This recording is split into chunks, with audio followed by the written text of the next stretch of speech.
우리가 기말고사를 준비하면서 문학 중심으로, 그 다음에 문학과 문법 중심으로 보아왔기 때문에 지금 이번 겨울방학 때, 물론 이번 겨울방학 때는 이제 2학년 때 주로 배울 게 1학기 때는 문학, 그 다음에 2학기 때는 언어와 매체를 통해서 문법을 다시 한번 전반적으로 확인을 할 겁니다. 그래서 지금 이번 겨울 방학 때도 이 문학하고 문법 중심으로 수업이 진행이 될 거예요. 근데 그거에 앞서 오늘은 지금 비문학, 독서 지문을 어떻게 읽어야 하는가에 대해서 다시 한번 좀 기억을 새록새록 떠올리는 시간이라고 생각해 주시면 될 것 같고, 두 번째로는 지금 이제 시험을 끝나고 학교에서 이제 이런저런 얘기들이 있을 거예요. 그래서 이제 그런 것들과 관련해서, 그 다음에 여러분들 딱 당사자죠.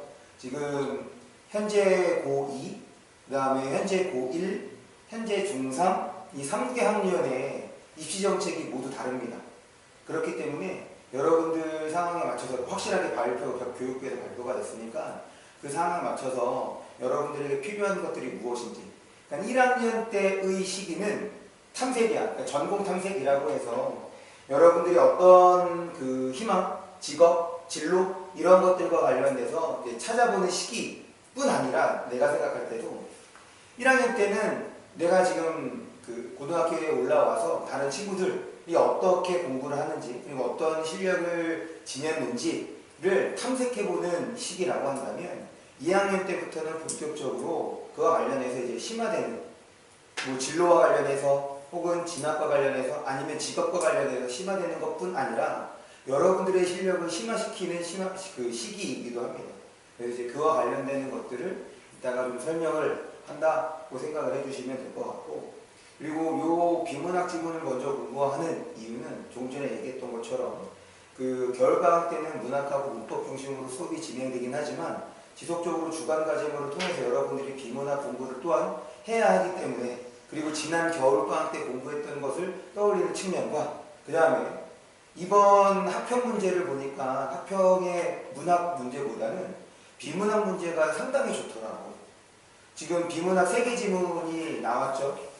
지난 학평에서. 집에 가서 학평 시험지를 다시 한번 좀 봤으면 좋겠어. 문학 말고 비문학 이 3개를 보는데, 이 3개의 그 지문이 이번 수능에 나왔던 그런 경향들을 일정 부분 좀 반영한 느낌이었거든. 왜냐면 이번 수능 때 전반적으로 그 지문이 또 줄어들었단 말이야. 6월, 9월보다도 지문의 길이가 짧아졌다. 그래서 지금 딱 이 1학년에게 보여준 그 정도의 길이로 3개의 지문이 나왔는데 지금 1컷이 91.92점 이렇게밖에 안 되는 거란 말이지.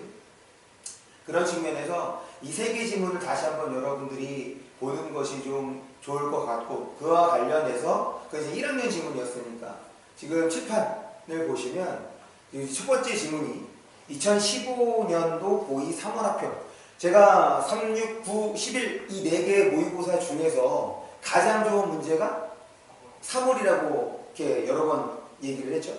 네. 그 중에서 한 지문을 따왔습니다. 그러니까 지금 이 지문은 긴 편은 아니야. 지금 보면 알겠지만 한 면을 그냥 가득 채운 것 뿐이죠. 한 장 넘겨보세요. 한 장 넘기면 과학 지문인데 이거에 한 문단 정도가 짧아.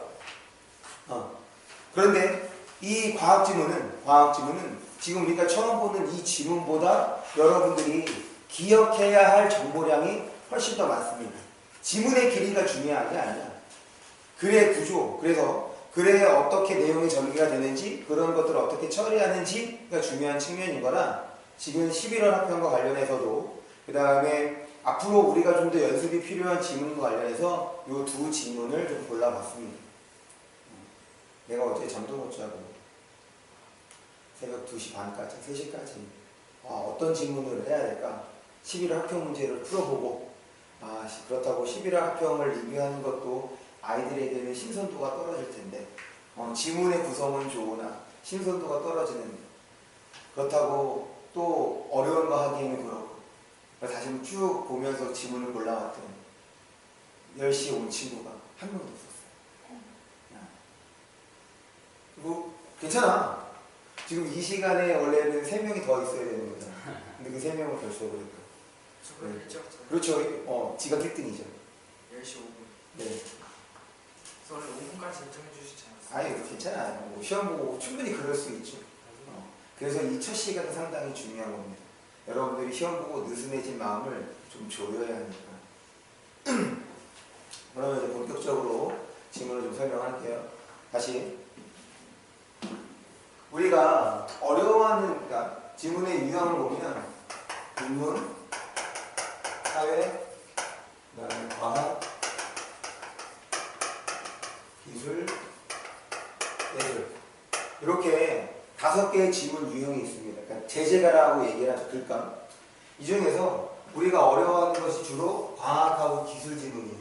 이거는 두 번째 지문을 통해서 확인하면 될 것 같고, 그 다음에 이제 사회 지문 중에서는 우리가 경제 지문을 어려워하는데 이 3가지 지문을 어려워하는 이유가 똑같습니다. 이 3가지 지문의 공통점은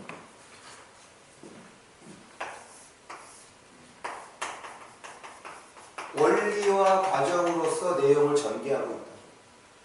원리와 과정으로서 내용을 전개하다 보니 여기는 말 그대로 A to Z의 정보들이 다 중요하게 되거든요. 거기서 한 정보라도 빠지게 되면 선택지에서 여러분들이 정확하게 답을 내리지 못하는 거니까 그런 것들을 좀 확인을 할게요. 그래서 일부러 사회 지문이긴 하지만 경제에 해당하는 걸 갖고 왔어요. 그러니까 지금 이 첫 번째 요 경제 지문을 통해서는 원리의 측면을 좀 볼 겁니다. 그 다음에 요 과학 지문을 통해서는 과정의 측면을 볼 거예요. 그래서 우리가 앞으로 어떤 식의 연습을 좀 해야 하는지 다시 한번 얘기하지만 국어 공부는 많은 문제를 푼다고 해서 좋은 게 결코 좋은 게 아니에요. 자꾸 자기가 문제를 풀면서 자기가 자신이 문제를 푼 과정에 대해서 돌아보는 것. 아, 그래서 내가 이 지문을 적절하게 소화했구나, 혹은 소화하지 못했구나, 이런 것들을 확인하는 것이 상당히 중요합니다. 봅니다.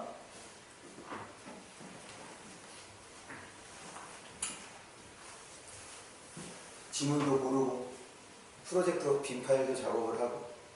네. 제일 빈이 뭐 어떤 스크린을 하면 내가 판서를 할 수가 없죠. 그랬는데 괜찮아요. 이렇게 영상을 보고 있는 우리 3명의 친구들이 부담을 느끼겠죠. 아, 내가 지금 수업 중에 욕먹고 있구나. 혹시라도 못 알아들을까봐 지금 내가 지금 돌려서 욕을 하고 있는 겁니다. 제가 열심히 준비를 해왔으나 이것도 거기에 있는 지문하고 최대한 맞추려고 하는 거야. 보면 둘이 다 비슷하지 않아? 잘 모르겠어요. 보시면 돼요. 네, 아니, 모르면 보면 되지 뭐. 눈은 똑바로 뜨고 안경까지 썼는데 그것도 모른다고? 네, 아이고야. 네. 봅니다. 사실 모든 글은 첫 번째 문단, 그러니까 앞부분부터가 잘 잡아가는 것이 필요하지.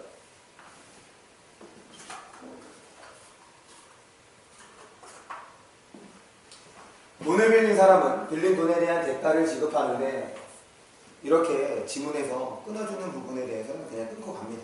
그래서 그냥 끊고 가느냐가 아니지. 이 상황에 읽은 거에 대해서 한번 확인을 해야죠. 그럼 당연한 거잖아. 이를 이자라 하고, 그렇지. 아, 대가를 이자라고 하는데 원금에 대한 이런 거. 요거는 이제 우리가 충분히 처리할 수 있는 거긴 하지만 만약에 이 원금이 이 지문에서 중요한 역할을 한다면 설명을 해줄 거예요. 그런데 앞에 구체적 사례가 나왔으니 요 원금은 빌린 돈 이렇게 처리를 해주면 되겠죠. 빌린 원금에 대한 이자의 비율을 금리 또는 이자율이라고 한다. 지금 금리, 이자율에다가 네모를 친 이유가 지금 이 개념에 대해서 지문에서 먼저 설명하고 있으니까 그것을 확인하는 것 뿐이에요. 금리의 흐름을 제대로 파악할 수 있다면 우리가 원리와 과정으로 전개되는 지문을 어려워한다고 말씀드린 이유가 뭐냐면 거기는 정말 모든 정보들이 다 필요한 정보들이거든요. 특히 여기처럼 가정이지. 뭐뭐 한다면 과정하고 결과, 인과하고 결과, 조건에 해당하는 결과, 이런 모든 정보들은 다 중요한 거예요. 거기서 이제 끊는 거예요. 제대로 파악할 수 있다면 사람들은 보다 합리적으로 저축이나 소비 투자를 할 수 있을 거야. 금리 흐름과 관련해서 저축이나 소비 투자를 할 수 있다는 얘기인 거지. 우리가 밑줄을 치는 것은 문장 단위로 밑줄을 치는 것이 아니라 지금 그 문장에서의 키워드, 핵심어 중심으로 우리가 밑줄을 치는 거라고 얘기를 했습니다. 그러려면 문장을 읽고 난 다음에 처리를 하는 거야. 읽으면서 처리가 잘 안 되지. 맞지? 지금 이렇게 우리가 시험 시간에는 읽을 수 없어. 맞죠? 이렇게 읽으면 시간은 당연히 못 풀지. 그러니까 평소에 이렇게 연습을 해야 모의고사를 풀 때 여러분들이 그런 것들이 자연스럽게 나올 수 있다는 거야. 그러니까 처음 문제를 풀 때는 제발 시간에 연연하지 않기를 바랍니다. 한 지문에 20분이 걸려도 상관이 없어. 연습할 때만큼. 그렇다면 금리의 흐름을 예측할 수 있는 방법은 없을까? 없겠어? 있겠어? 있지. 있으니까 지금 이거 물어보고 하는 거 아니야? 우리가 지문에서 질문이 나오면 그 질문은 누가 대답해야 돼? 그렇지. 지문이 대답해야 돼. 바꿔 얘기하면 지문에서 질문이 나온다. 그러면 이 질문에 해당하는 답이 바로 이 지문에서 뭐에 해당한다? 핵심 문단, 중심 내용에 해당한다 라고 처리해 주면 되는 거죠. 따라서 그러니까 질문이 들어있는 지문은 어려운 지문이 아닙니다. 그래서 무엇을 파악해야 되는지를 분명하게 제시를 해주는 거예요. 이걸 통해서 우리한테 중요한 거 뭐라? 금리를 예측하는 방법이구나. 요거 잡으면 되겠죠. 두 번째 문단입니다. 그러면 이제 금리에 대한 설명을 하고 있네. 금리는 자금에 대한 수요와 공급이 일치되는 지점에서 결정된대. 수요와 공급이 일치되는 지점. 지금 학교에서 사회 배우고 있죠. 사회 시간에 경제도 하고 있지 않나? 공통사 통합사회 없어? 경제 내용이? 아직 없어? 앞으로도 없나? 왜 그럼 이거 중학교 때는 안 했어? 수요와 공급 법칙? 그렇지. 수요와 공급 법칙에서 수요 곡선과 공급 곡선이 만나는 점에서 뭐가 결정이 되는 거야? 수요 곡선과 공급 곡선이 만나는 점에 대해서 우리가 수능에서 요구하는 게 배경 지식이 없는 것, 배경 지식 없이도 지문을 소화할 수 있게끔 지문을 구성한다. 이 말씀을 드렸죠. 실제로 수능이 끝나자마자 아까 수능을 치르는 그 시험을 시작하고 난 다음에 출제위원장이 뭐라고 얘기를 했냐면 작년에 문제가 됐던 게 두 개가 있었어. 하나는 문제 자체가 어려웠던 것이 문제였던 거고 하나는 과학 지문에서 뉴턴이 나왔던 것을 사람들이 문제 삼았단 말이에요. 왜냐면 인문계 아이들, 문과 아이들에게는 과학 지문이 어려울 수 있는데 이과생들에게는 과학 지문이 그렇게 어렵지 않거든. 왜냐면 그런 것들 많이 배워서. 그래서 대체적으로 이 지문에는 우리 아이들이 잘 배우지 않았던 그런 지문들을 고르려고 한단 말이에요. 교육과정 안에서. 작년에 이제 그것이 논란이 돼서 이번 출제위원장이 딱 시험 시작하면서 뭐라고 이게 담화 발표를 했냐면 배경 지식으로 접근할 수 있는 지문을 최대한 억제했다라고 얘기를 해요. 그럼 이때 말하는 배경 지식은 뭐냐면 고등학교 때 형성되는 배경 지식을 말합니다. 바꿔 얘기하면 초등학교 때나 중학교 때 배웠던 거에 대해서는 전혀 신경 쓰지 않는다는 거야. 거기에 대해서는 지문에서 자세히 설명하지 않는다. 내가 지금 이거를 얘기하는 이유도 우리가 중학교 때 수요곡선, 공급곡선 얘기하는 거니까 지금 이게 2학년 지문이기 때문에 지금 요거 얘기하는 거야. 만약에 2학년 지문이 아니라면 굳이 이 설명을 넣지 않았을 거야. 그러니까 고등학교 때 배웠다가 아니라 중학교 때 배웠으니까 그렇게 좀 생각해 주시면 돼요. 그래서 수요곡선과 공급곡선이 교차하는 지점에서 시장 가격이 형성이 됩니다. 그것처럼 금리도 그러니까 돈을 빌리는 사람들, 그러니까 그 돈을 빌리려는 사람들의 수요와 돈을 빌려주려는 사람들의 공급, 그 지점에서 금리가 형성된다는 얘기인 거지. 그러니까 이거 자체가 중요한 것이 아니라 배경 지식의 선이 어느 선까지인지를 여러분들에게 얘기해 주려고. 그래서 그 배경 지식의 선은 중학교다라고 생각하시면 돼요. 이거는 사회뿐 아니라 과학에서도 똑같아요. 그래서 봅니다. 자금 수요가 공급보다 많으면 금리가 올라가고 어떨 때? 자금 수요가 많으면 공급보다 많으면이라고 했으니까 이렇게 표시를 해야죠. 지금 이런 기호들은 우리가 이 지문, 읽은 문장을 적절하게 처리하고 있다는 것을 보여줌과 동시에 다시 한번 이제 부득이하게 지문으로 돌아왔을 때 어떤 지점에서 우리가 그 핵심적인 내용들을 확인해 볼까? 그것들에 대한 도움도 준다고 생각을 해주시면 돼요. 그 다음에 자금 공급이 수요보다 많으면 금리가 내려간다. 특별한 거 없네. 그래서 지금 두 번째 문단은 수요와 공급 법칙과 관련해서 금리가 어떻게 형성되는지를 깔아준 거예요. 다시 1문단에서 이 지문에서 필요한 건 뭐다? 라고 얘기를 했어요. 1문단에서. 우리가 파악해야 되는 내용은 뭐라? 그렇지. 금리의 흐름을 예측하는 방법. 지금 이것을 우리가 찾으려고 해야 한다는 거야. 그런 측면에서 이 문단은 직접적인 관련이 있어 없어? 없어. 그냥 확인하고 우리 머릿속에서는 굳이 안 남겨도 된다는 거야. 우리가 비문학 지문을 읽을 때 가장 잘못하는 건 뭐냐면 내가 읽은 내용들을 다 기억하려고 해. 그러니까 머릿속에서 과부하가 일어나는 거지. 필요한 내용들을 기억하려는 것, 그것이 훨씬 더 중요합니다. 넘어갈게요.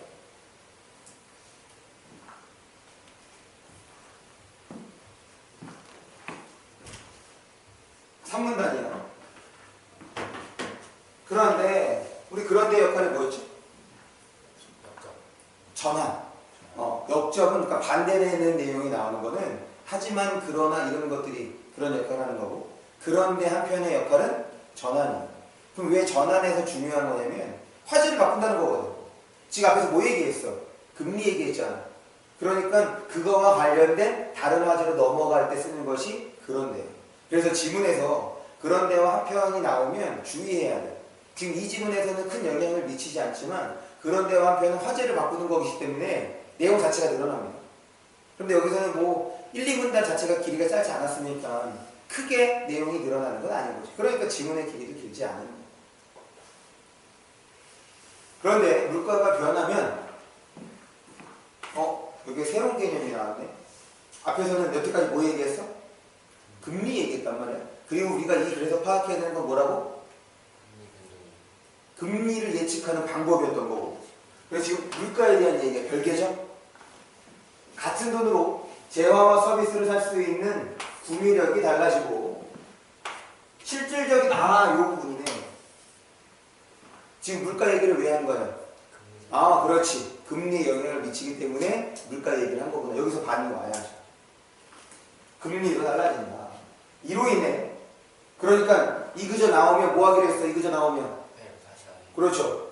이로 인해 물가가 변해서 금리가 달라지는 것으로 인해 명목적인 금리와 실질적인 금리를 구분할 필요성이 생겼고, 봐봐. 지금 우리는 이 글에서 1문단에서 무엇을 확인하려냐면 금리를 예측하는 방법인 거야. 그랬더니 3문단에서는 이 금리 자체를 둘로 나눴죠. 어떤 금리와 어떤 금리로? 그렇지. 명목금리와 실질금리로 나눴어. 그러니까 지금 이렇게 물개 표시한 거는 여러분들이 맞아. 금리에 대해서 하는 거지. 그런데 금리를 나눴으니 머릿속에서 지금 제가 칠판에 적은 것처럼 이런 작용이 있어야 돼. 그것이 글을 제대로 읽고 있는 거다라고 생각하시면 돼요. 자꾸 그냥 우리가 문장만 읽었다, 글을 읽었다고 해서 읽은 것이 아니라 머릿속에서 이런 사고를 할 수 있어야 된다. 구분해야 할 필요성이 생겼고, 경제학자 어빈 피셔는 다음과 같은 방정식을 수립했다. 이것이 또한 쉬운 거예요. 우리가 보통 여태까지 지문을 보면서 식 자체를 지문에서 제시해주는 경우가 별로 없었어. 거의 없었어. 그런데 우리가 지난 겨울방학 때 뭐라고 얘기를 했냐면 지문에서 식을 설명하는 글이 나오면 뭐하라고 그랬지? 우선 식을 설명하는 글이 나오면 그렇지. 계산 나중에 해야죠. 지문에서 나오는 식은 문제에서 꼭 활용됩니다. 그렇기 때문에 지금 이건 글로 되어 있는 거잖아. 그래서 글로 읽은 식을 옆에다가 정리하기로 했던 거지. 무슨 말이냐면 우리가 글을 읽으면서 이런 식을 우리가 옆에다가 써놔야 된단 말이지. 그런데 얘는 이미 그거를 써준 거야. 그런 면에서 이 글은 쉬운 글인 거죠. 됐어요? 계속 볼게요. 그러면서 네 번째 문단은 명목금리에 대한 얘기를 하네. 명목금리는 우리가 접할 수 있는 표면상의 금리. 각종 금융기관, 이런 거예요. 금융기관 뭘 말해? 그렇지. 무슨 말이냐면 우리가 이제 글을 읽는 것이 내용을 잘 정리해 나가는 것과 더불어서 어떤 식으로 내가 글을 읽으면 글을 잘 읽고 있는 거다라는 확인이 될 수 있느냐면 이런 겁니다. 금융기관이라는 말보다는 우리가 실제로 잘 알 수 있는 은행이라는 말로 바꾸면 그에 대한 이해가 훨씬 더 높아지는 거죠. 그럼 바꿔 얘기하면 은행에서 볼 수 있는 금리가 뭐라는 거야? 명목금리라는 얘기만. 이렇게 처리가 돼야지. 금융기관이 제시하는 일반적인 예금과 대출의 금리가 여기에 해당한다. 여기 어디? 리딩은. 네. 여기가 명목금리죠. 너무 썰렁했죠? 뭐, 자, 우세조서. 필수. 아니야. 그럴 리가. 그래도 그게 푸티 비웃음이 아니라 하 이런 느낌인 거잖아. 저놈 봐라 센스 있네 이런 거 아니야? 그래서 볼게요. 그러면서 이제 두 번째는 실질금리에 대한 거. 실질금리는 명목금리에서 물가상승률. 그래서 저 위에서 뭐 얘기한 거야? 누가? 그렇지. 물가 얘기했던 거구나. 그러니까 요거를 보고서 위로 올라가서 물가가 변하면 요거 이렇게 연결되는 거네 라는 생각을 해야죠. 우리가 글을 읽을 때는 이렇게 쭉 내려오는 것이 아니라 어떤 거였어? 몰라. 그렇지. 이렇게 돼야 되는 거란 말이야. 이게 내가 글을 제대로 읽는 과정이다. 여러 번 얘기했죠. 지금 저 부분에서 앞부분에서 왜 물가 얘기를 했는지를 우리가 이제 짚고 넘어가야 돼요. 그러니까 글을 좀 천천히 읽으세요. 익숙해지면 그거 이렇게 신경을 안 써도 저절로 된단 말이에요. 그 전까지는 제발 천천히 돌아보면서. 그리고 지금 이 부분에서는 만약에 이것이 나오지 않았다면 여기서 계산을 해야지. 그럼 실질금리는 어떻게 된 거야? 실질금리는 명목에서 지금 물가 상승률을 뺀 거다 라고 우리가 지문 옆에 써주지 않는 얘기인 거야. 그쵸? 넘어갑니다. 그래서 지금 네 번째 문단에서는 명목금리와 실질금리에 대한 관계, 이 개념을 설명했어요. 놓쳐서는 안 되는 게 뭐가 있느냐? 지금 이 지문에서 우리가 파악해야 되는 건 뭐라고? 우리가 파악해야 되는 건 뭐야? 금리를 예측하는 방법이었어. 그런데 아직까지 방법적인 측면에 나온 게 있냐 없냐? 없죠. 그러니까 지금까지 나오는 내용들이 다 뭐에 되는 거냐면 예측하는 방법과 관련된 일종의 배경 지식인 거야. 아직 핵심이 나오는 게 아니야. 그러니까 머릿속에 우리가 앞부분에서 이 글을 통해서 설명하고자 하는 것이 무엇인지를 자꾸 인식하고 있어야 돼. 그래야지 핵심적인 것만 처리가 될 거라고. 그래서 명목금리는 물가상승률과 실질금리 합과 같으므로 똑같은 얘기죠. 그리고 요거는 이제 아까 그 지문 중간에 있었던 식을 그대로 표현한 거고, 두 지표의 변동을 어떤 거? 아까 두 지표 뭘 가리키는 거겠어? 지시 표현이 나면 한 번 더 확인해야지. 두 개 뭐 말하는 거겠어? 물가상승률과 실질금리입니다. 두 지표의 변동을 알 수 있다면 요 부분이네. 이제 여기부터가 이 글에서 설명할 대상과 관련된 핵심적인 내용이 나올 가능성이 높아진 거지. 두 지표의 변동을 알면 명목금리의 흐름도 예측해 볼 수 있다. 그럼 이 부분부터가 이제 똥꼬에 힘을 주고서 열심히 읽어야죠. 나 힘 줄 수 있어 이제. 무슨 왜 그래? 명목금리의 흐름을 파악하기 위해서는 먼저 물가 변동을 예상할 수 있어야 한다. 처음에 물가 변동을 예상할 수 있어야 됩니다. 물가 상승률이 높아지면 명목금리도 오르는데 이는 화폐 가치가 떨어진 만큼 금리를 올려 보상받으라는 경향이 있기 때문이다. 지금 이는부터는 덜 중요하지. 지금 여기서는 뭘 확인해 보자는 거야? 처음에 먼저 물가 변동이야. 그러면서 물가 상승률이 오르면 명목금리도 오른다. 물가 상승률과 명목금리의 관계에 대한 얘기를 해준 거야. 그리고 그 다음 부분은 이유인 건데 사실 그 이유는 덜 중요한 거라고. 왜냐면 여기서는 금리 흐름을 파악하는 것과 관련되는 것이 핵심 정보가 되는 거죠. 그냥 확인하고 넘어가면 되는 겁니다. 그럼 확인해야죠. 화폐 가치가 떨어진 만큼 오르는 거다. 그리고 여기에 이제 숨은 얘기 하나가 있는 거예요. 뭐가 숨은 거냐면 물가가 오르면 화폐 가치는 어떻게 된다는 거예요? 그렇지, 떨어진다는 거지. 읽는다는 거죠.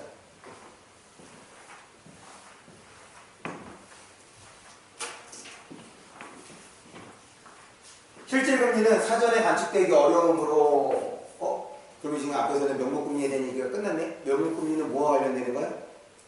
그렇지, 물가. 요 명목금리는 물가 상승률과 관련되는 거니 지금 금리의 흐름을 파악하는 거야. 그러면 명목금리의 흐름도 파악하면 되고 실질 금리의 흐름도 파악하면 된다는 얘기인 거잖아. 두 개를 나눴으니. 그런데 먼저 명목금리는 물가 상승률을 통해서 예상 가능한 거지. 물가 상승률이 오르면 명목금리가 어떻게 되는 거야? 그렇지. 오른다고 했으니까. 그래서 지금 육문단에서는 실질 금리는 어떤 거와 관련해서 파악할 수 있는지가 되는 거야. 그런데 첫 번째 문제.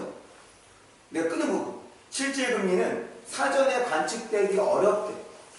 그럼 얘는 관측되기가 쉽다는 얘기인 거지. 물가 상승률 얘기했으니까. 다른 무언가가 있다는 거네. 이를 간접적으로라도 알려줄 지표가 필요하다. 화폐가 없던 시절의 상황을 가정해보자고 주의해야죠.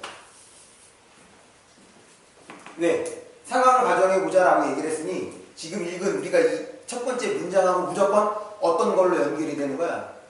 같은 관계로 연결이 되는 거잖아. 그러니까 얘가 구체적인 사례란 말이야. 우리 구체적인 사례는 앞에 나오는 문장과 앞에 나오는 내용과 다 연결하면서 빠르게 훑어나가는 거. 근데 앞에 나오는 문장이 어려운 거 아니잖아. 앞에 나오는 문장이 어려울 때는 지금 구체적인 사례를 꼼꼼하게 읽는 것이 중요한 거고, 그렇지 않을 때는 이제 빠르게 확인하는 것이 좀 필요하다. 여기서는 이 상황을 통해서 간접적으로 알려줄 지표를 찾으면 되는 거죠. 씨앗이나 농기구와 같은 실물을 빌리고 나중에 생산물 일부를 이자로 지급한다면, 야, 이거는 지금 1문단에서 얘기한 거랑 똑같은 거 아니야? 1문단에서 뭐 얘기했죠? 돈을 빌렸을 때 대가를 지급하는 거. 그럼 대신 돈 대신에 뭘 빌렸다는 거야? 씨앗이나 농기구를 빌렸다는 얘기인 거죠. 똑같은 거야. 어느 정도의 이자를 지급하는 것이 좋겠는가? 아마도 실물을 투자해서 얻게 될 추가적 생산물 양 이내에서 어느 정도의 이자? 추가적 생산물 양 이내에서 이자를 지급할 것이다. 즉, 실질 금리는 실물 투자에 따라 늘어나는 추가적 생산물이 결정한다. 그래. 했던 거네. 지금 추가적 생산물에 따라서 지금 실질 금리가 결정이 된다는 거야. 아직 간접적인 지표가 안 나왔어. 지표라고 하는 건 뭐야? 숫자를 말하는 거야. 숫자로 할 수 있는 거.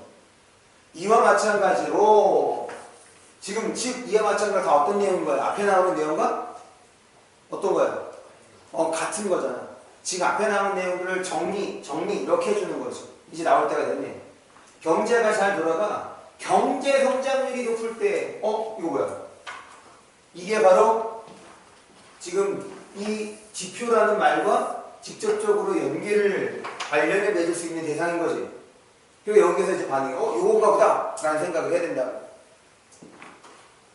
경제 성장률이 높을 때는 일반적으로 기업의 투자 성과도 높아진다. 높을 때는 투자 성과도 높아진대. 따라서 정말 정리해주네요. 실질 금리는 경제 성장률이 높으면 오르고, 실질 금리는 경제 성장률이 높으면 오르고 떨어지면 낮아진다. 그러니까 실질 금리는 뭐와 관련해서? 이 실질 금리는 그렇지. 경제 성장률과 관련 있고 관계는 똑같네. 경제 성장률이 오르면 실질 금리도 오른다. 결국 금리의 흐름은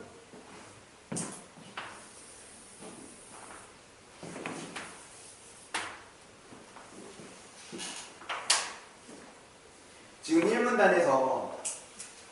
1문단에서 전진 질문에 해당하는 답이죠. 금리를 예측하는 방법, 뭘 확인하면 돼? 물가 상승률과 그렇지 경제 성장률을 하면 금리를 예측할 수 있다. 그러면은 경제 성장률이나 그 다음에 물가 상승률이 올라가게 되면 금리도 그렇지 올라갈 가능성이 높은 것이 올라가는 거니까. 그러면 1문단에서 던진 질문에 대한 답이 6문단에 나왔으니 지금 6문단이 핵심 문단이 되는 거죠. 그럼 봐봐. 그럼 이 질문 여기서 끝난 거네. 맞죠? 그런데 지금 밑에 보니까 어때? 지금 그 7문단에 또 지문이 이어지잖아. 다시. 지금 1문단에서 던진 질문이 여기서 끝난단 말이야. 답변이 됐으니까. 예측하는 방법, 이걸 하면 되는 거구나. 그럼 끝나야지. 그런데 그 다음에 문단이 이어진다고. 어쨌든 읽어볼게.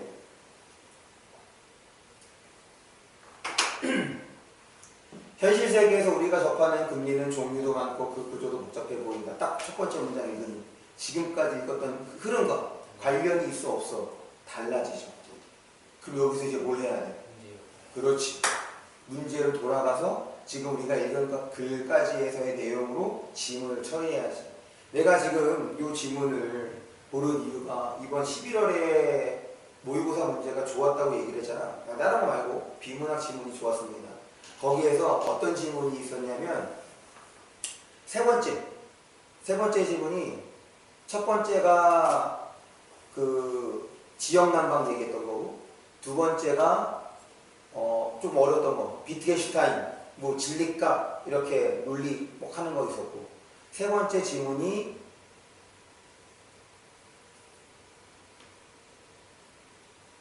기업 합병과 관련되는 거였는데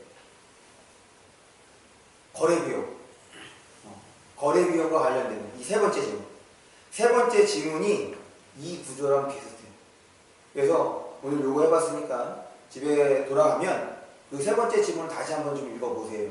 그래서 정말 그렇게 읽고 문제를 풀었는지, 그 지문에서도 지금 한 중간 부분에서 끊고 해결할 수 있는 문제를 처리하고 그 다음에 지문 돌아서 나머지 문제 처리하면 되거든. 그럼 여기서 이제 문제를 볼까? 돌려보세요. 우리가 이제 이 지문을 읽었을 때 이런 식의 좀 파악이 필요하다는 거야. 나도 한번 문제를 봅시다. 그러면 지금 1번 문제, 윗글의 내용과 일치하는 것. 그래서 얘는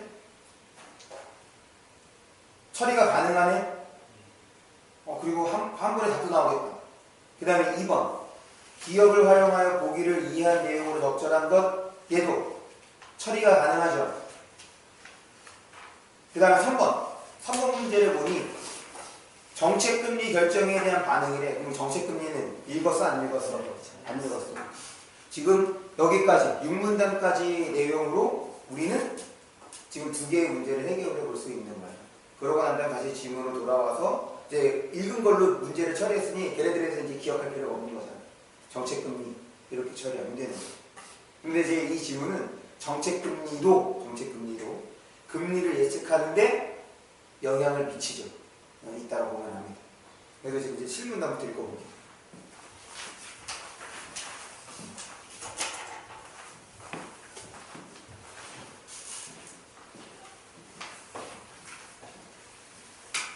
실문단입니다. 현실 세계에서 우리가 접하는 금리는 종류도 많고 그 구조도 복잡해 보인다. 예금금리와 대출금리가 다르고, 대출금리라도 은행에 따라 다르고, 빌리는 기간이나 빌리는 사람의 신용도에 따라 다르다. 그래서 걔는 뭐 얘기하고 있어? 금리는 다르다 라는 얘기를 하고 있는 거죠. 이런 상황에서 다양한 금리가 결정되는 기초가 되는 정책금리, 새로운 용어가 나옵니다. 여태까지는 명목, 실질 이런 금리를 얘기했는데 정책금리가 나옵니다. 정책금리를 주목할 만하다라고 얘기를 했으니 이부터 이제 뭘 설명해야 돼? 정책금리 설명해야죠. 그러니까 정책금리는 각국의 중앙은행, 이것도 앞에서 금융기관을 은행으로 바꾼 것처럼 중앙은행이라고 하면 우리는 뭐 떠올리면 돼? 그렇지, 한국은행을 떠올리면 돼. 각국 중앙은행이 시중에 자금을 공급할 때 기준이 되는, 여기에서 또 어떤 개념이 나오냐면 지금 중앙은행이라는 개념과 시중에 자금을 공급할 때, 그러니까 시중이라는 말, 이것이 이제 구분이 되는 거고, 앞에서 우리가 읽었던 그런 금리가 이런 것들과 관련될 수 있다고 생각을 해야지. 기준이 되는 금리며, 그래서 기준금리라고도 한다. 시중은행, 여기서 말하는 시중은 시중은행을 되는 거구나. 그럼 시중은행은 앞에 얘기했던 바로 뭐가 되는 거야? 금융기관이 되는 거고, 우리가 생각하는 일반적인 은행인 거지. 그러면 중앙은행이 시중은행에 자금을 공급하는데, 그거를 결정하는 것이 정책금리인 거구나. 그럼 이거를 바탕으로 시중은행은 이제 무언가 설정을 해야 되는 거. 정책금리의 수수료와 이윤 등을 감안하여 금리를 책정하므로 정책금리를 올리거나 내리면,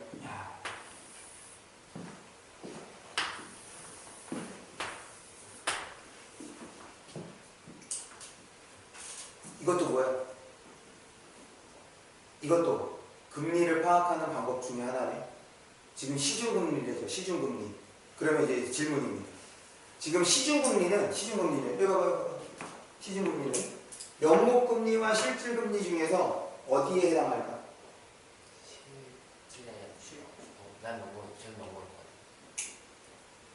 그럼 여기서 시중은행이 우리가 일반적으로 접하는 은행이라고 얘기했던 거잖아.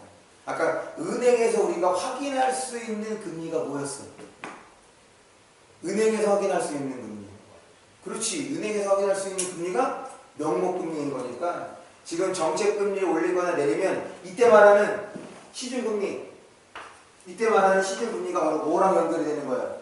그렇지. 명목금리랑 연결이 되야지. 아, 지금 이거 이 명목금리의 변화도 우리가 확인해 볼 수 있는 게 뭐냐면 중앙은행에서 발표하는 정책금리 혹은 기준금리를 통해서 확인해 볼 수 있는 거네. 그런데 이 부분이지. 금리의 수수료와 이윤 등을 감안한다는 얘기는 정책금리가 오르면 명목금리도 어떻게 된다는 얘기인 거야. 그렇죠. 감안한다는 얘기가 뺀다는 얘기가 아니라 지금 수수료와 이윤은 정책금리 어떻게 해야 돼? 정책금리 어떻게 해야 돼? 붙여야 되는 거잖아. 지금 저 이윤은 누가 얻는 이윤이냐? 그렇지. 은행이 얻는 이윤인 거니까 붙이는 거지 빼는 것이 아니라. 그러면 지금 결국 정책금리가 오른다는 얘기는 명목금리도 오른다는 얘기인 거네요. 됐습니까? 팔문단이에요.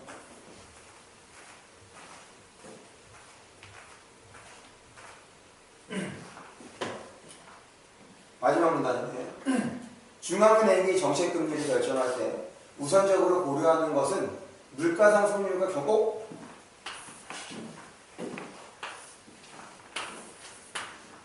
이거 왜 여기서 또 반응이 있어야 돼? 결국 지금 우리가 금리를 예측하는 방법이 물가상승률과 경제성장률을 확인하는 거라면, 그런데 지금 이것들이 반영이 돼서 뭐가 결정이 된다는 거야? 그렇지. 이것이 반영이 돼서 정책금리가 형성이 된다는 거니까 결국에는 정리가 돼. 야, 이거 확인하려면 이거 봐야 돼. 그런데 이것들을 반영해서 금리가 결정되는 것이 얘야. 그러면 한마디로 마지막 이 7문단하고 8문단 더해진 이유가 우리가 정책금리에 관심을 가지면 명목금리와 실질금리에 대해서도 우리가 뭐 할 수 있다? 알 수 있다. 이렇게 되는 거죠. 그래서 볼게요. 물가상승률이 높다 판단되면 금리를 올리고 똑같네요. 여태까지 경기가 부진하다 싶으면 금리를 내리는데 이 부분이 좀 재밌는 부분. 내가 이제 이런 부분을 좀 좋아하는데 왜 그러냐면 앞에서는 계속 어떤 얘기했어? 지금 정리한 거를 보면 앞에서는 계속 오르면 오르고 그 다음에 오르면 오른다 얘기를 했는데 처음으로 뭐가 나왔어? 내린다는 얘기가 나왔거든. 그런데 내린다는 얘기가 우리가 지금 읽었던 내용하고 아예 반대되는 거냐? 아니지. 그걸 바꿔 표현한 거지. 왜냐하면 지금 결국 경제성장, 경기가 부진하다는 얘기는 경제성장률이 어떻게 하다는 거야? 그렇지, 낮다는 얘기인 거야. 그게 낮는 거니까 실질금리는 어떻게 내려가게 되는 거 아니야. 지금 이 표현을 바꾼 것 뿐인 거라고. 새로운 내용이 아닌 거야. 금리를 내리는데 결정된 금리는 다시 시장에 영향을 미친다. 시중은행. 그렇지. 왜냐하면 정책금리를 바탕으로 시중은행에서 금리를 설정을 하니까. 금리를 올려서 물가 안정을 도모한다든지 금리를 내려서 경기 활성화를 유도하는 것. 네. 물가 안정 도모, 그 다음 경기 활성화를 유도하는 것은 모두 정책금리를 통해서 경제 전반에 영향을 미치고자 하는 중앙은행의 의도를 보여준다. 중앙은행의 의도는 물가 안정과 경기 활성화를 하려는 거다. 그래서 정책금리를 결정하는 거고 이것을 다시 이렇게 금리 결정이 된다는 얘기인 거지. 그러니까 지금 이 글을 쭉 정리하면 이게 끝인 거잖아. 됐어요? 그러니까 이게 핵심인 거야. 이것을 머릿속에 담아두면 되는 거야. 그 외의 정보는 이제 어떤 정보, 덜 중요한 정보 이렇게 생각을 하시면 되겠다. 그럼 이제 문제를 볼게요. OX부터가요? 네, OX부터.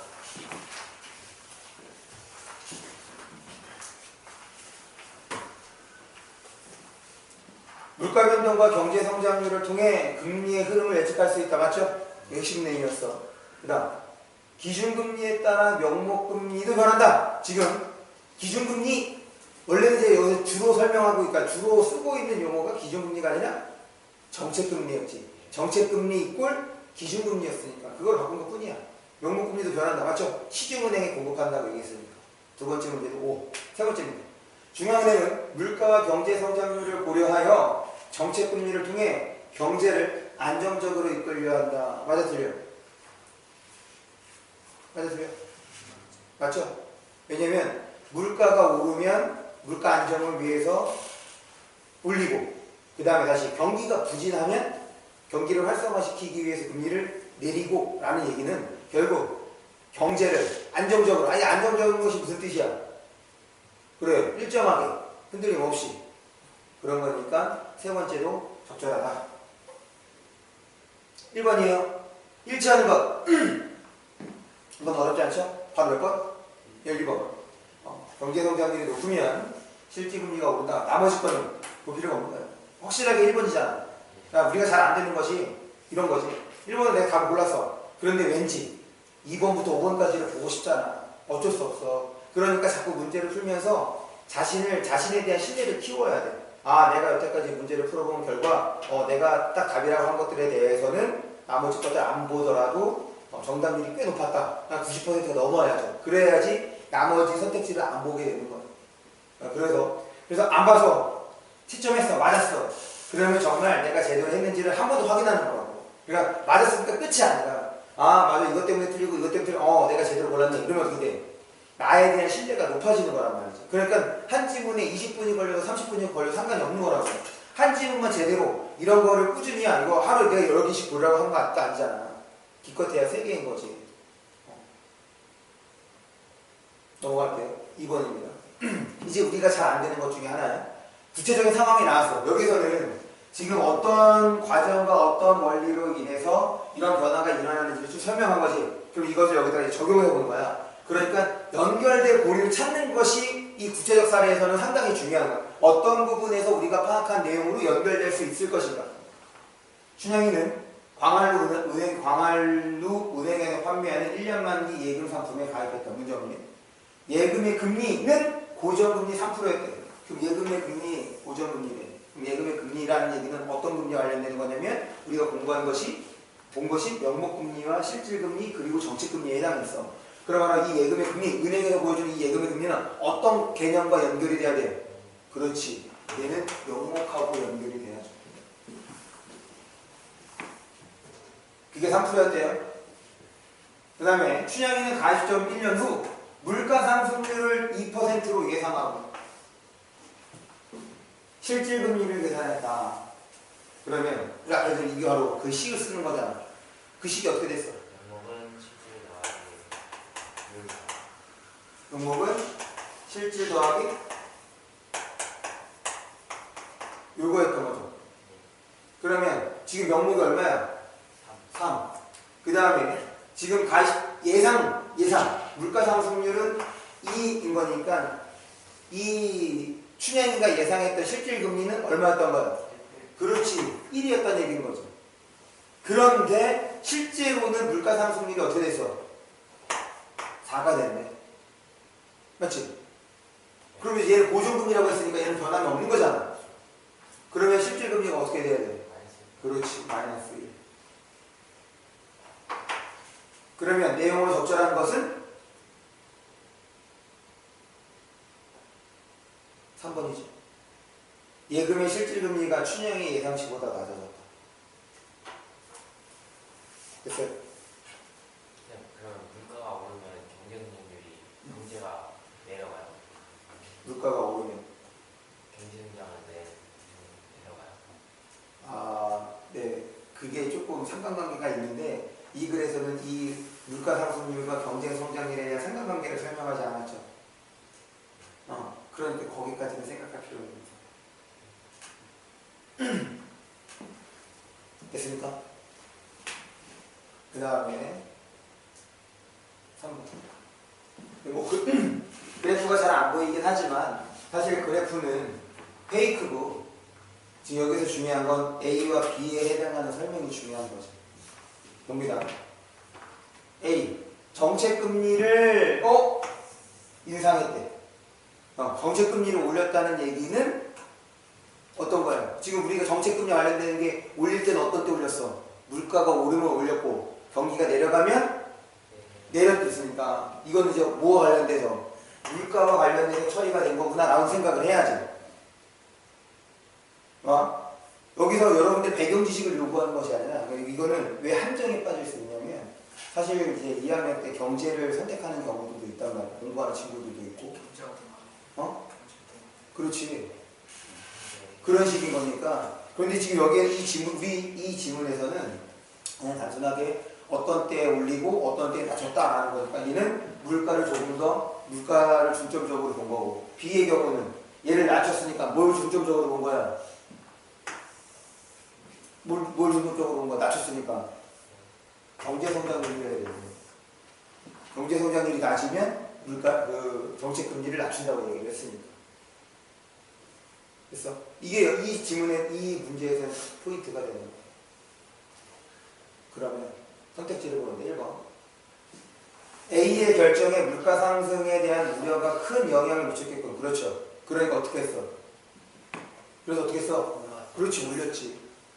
2번 A에서 금리를 물가 상승률보다 낮게 책정한 것은 내수 부분의 부진. 그렇지. 원래 물가가 오르면 그만큼 올린다고 했는데 봐봐. 이거는 알 수 없어. 지문을 통해서 알 수 없지만 보기에 그렇게 했잖아. 측면에서는 내수 부분이 부진하며 그 다음에 각국의 경기가 침체됐다. 그러니 지금 내수 부분의 부진을 감안한 거라고 할 수가 있죠. 보기에서 이미 그렇게 얘기를 했잖아. 이렇게 한 이유가 이것 때문에 설명을 했으니까 맞는 거지. 이거는 지문과 관계없이 보기에 해당하는 내용으로서. 3번 A의 결정으로 시중금리가 이전보다 그렇죠. 올라가는 거죠. 4번 B 결정에 내수 부분의 부진과 물가 상승률의 하락이 큰 영향을 미쳤겠군. 그렇지. 지금 여기도 보기에 똑같이 설명되어 있잖아.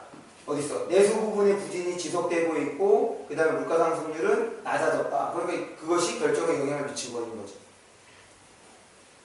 5번 그럼 답은 자연스럽게 5번이 되는 거네. 그럼 5번에서는 뭐가 틀렸을까? B의 결정 물가를 안정시키려는 걸 어떻게 해야 돼? 금리를 그렇지, 높여야지. 지금 지문에서 물가 안정은 금리를 높이는 거였고 경기 활성화는 금리를 낮추는 거예요. 물가가 낮아지면 금리가 낮아요. 뭐라고? 물가가 낮아지면 금리가 낮아요. 네.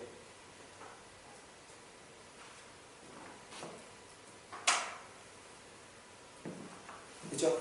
우리가 선택지에 나오는 내용은 어떤 거라고 했냐면 우리가 그 문장의 의미를 파악해서 그 의미를 따져보는 것이 아니라 그 선택지에 들어간 키워드, 핵심어가 짝을 제대로 이루는지를 보는 거잖아. 짝이 안 맞는 것 뿐인 거지. 됐어요? 네.